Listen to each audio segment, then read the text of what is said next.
Hello all, welcome to Kittu vlogs. Today recipe గులాబీ పూలు తీయగా కరకరలాడే క్రిస్పీగా చాలా బాగుంటాయి. చూడండి, ఇవి కరకరలాడుతున్నాయి.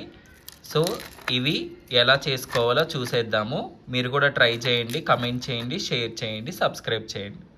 గులాబీ పూలకి కావాల్సిన ఇంగ్రీడియంట్స్: 1 కప్పు చక్కెర, 1/2 కప్పు కార్న్ఫ్లోరు, ఫుల్ కప్పు మైదా పిండి, 1 కప్పు బియ్యం పిండి, వాటరు, చిటికెడు ఉప్పు.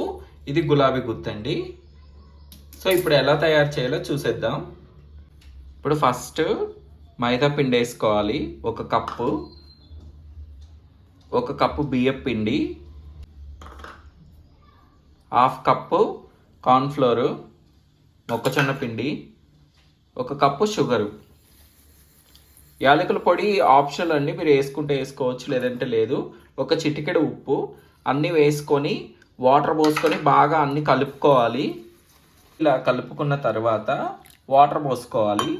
వాటర్ పోసుకొని మనం దోశ పిండి కలుపుకుంటాం కదా, సేమ్ ఆ కన్సిస్టెన్సీ వచ్చేంత వరకు కలుపుకోవాలి. సో ఈ కన్సిస్టెన్సీ వచ్చేంత వరకు వాటర్ పోసుకుంటా ఇలా కలుపుకోవాలి. బాగా కలుపుకోవాలండి. ఎంత బాగా కలిపితే అంత మంచిది, అంత బాగా వస్తాయి గులాబీ పూలు. చూడండి ఆ కన్సిస్టెన్సీ. సో అలా కింద పడుతుంది కదా, అలా రావాలి. ఆ కన్సిస్టెన్సీ వచ్చేంత వరకు కలుపుకోవాలి.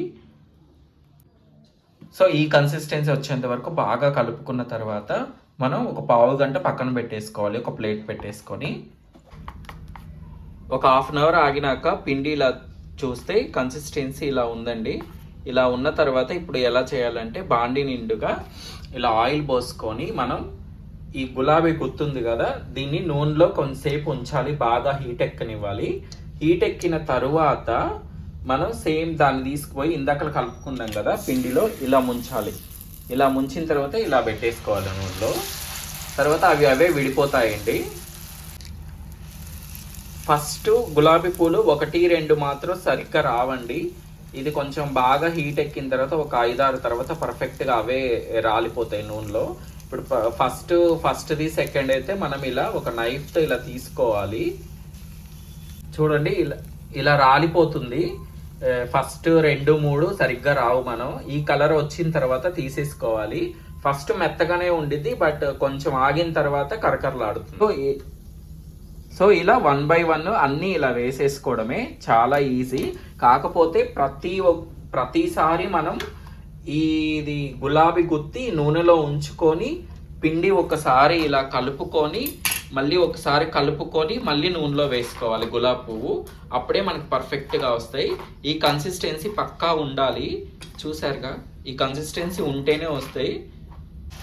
చూడండి, అదేవిధంగా మిగతావన్నీ కూడా ఇలాగే చేసేసుకోవాలి. చూడండి, షేప్ బాగా వస్తాయి గులాబీ పూలు ఇవి. సో ఇంకా మిగతా పిండి కూడా అలాగే చేసేసుకోవాలి. ఇంకా చూడండి, ఇలా విడిపోతాయి అన్నీ ఒకదాని తర్వాత ఒకటి. కాకపోతే కొంచెం పేషెన్సీ ఉండాలి. ఇలా నైఫ్తో చిన్నగా తీసుకోవాలి మీకు రానప్పుడు. అప్పుడు మీరు ఏం చేసుకోవాలంటే, గులాబీ గుత్తి ముందుగానే నూనెలో వేడి నూనెలో ఒక 5 minutes to 10 minutes అలా ఉంచేసుకోవాలి. ఈ కలర్ వచ్చాక తీసేసుకోవాలి, అంతే. చాలా ఈజీ. సో ఇలా ఒకదాని తర్వాత ఒకటి ఇలా వేసేసుకోవాలి. ఈ కలర్ వచ్చిన తర్వాత తీసుకోవాలి. ప్రతిసారి ఒకదాని తర్వాత ఒకటి వేసే ముందు ఇలా గులాబీ గుత్తి అనేది నూనెలో పెట్టుకోవాలి. నూనెలో పెట్టుకున్న తర్వాత ఒక 2 seconds 3 seconds ఉంచాక ఇలా మళ్ళీ ముంచుకొని ఇలా మళ్ళీ నూనెలో పెట్టేసుకోవడం. ఇలా లో ఫ్లేమ్లోనే పెట్టుకోవాలి. హై ఫ్లేమ్లో అస్సలు రావండి. లో ఫ్లేమ్లోనే పెట్టుకోవాలి. ఇలా ఒకదాని తర్వాత ఒకటి ఇలా వేసేసుకోవాలి. అలా వేగినవన్నీ తీసేసుకోవాలి. చూడండి, ఈ కలర్ వచ్చాక తీసేసుకోండి. ఆల్రెడీ మనకి కలర్ మారిపోతాయి. చూడండి, ఈ కలర్ వచ్చాక తీసేసుకోండి. ఎలాగో కలర్ మారిపోతాయి తీయగానే మనకి. చూడండి, ఇవన్నీ కలర్ మారిపోతాయి. ఇలా ఒకదాని తర్వాత ఒకటి వేసేసుకోవడమే. ఇలా మీకు రాకపోతే కొంచెం నైఫ్ యూజ్ చేసుకొని ఇలానండి అవే పడిపోతాయి. చూడండి అవి పడిపోతాయి. ఇలా నైఫ్తో యూజ్ చేసుకొని ఇలా చేసుకోండి. ఫస్ట్ టైం చేసే వాళ్ళకైతే కంపల్సరీగా రావు. ఇలా ట్రై చేసుకోండి మీరు. సో ఇలా అన్నీ వేసేసుకోవడమే. చూడండి గులాబీ పువ్వు షేప్ వచ్చింది.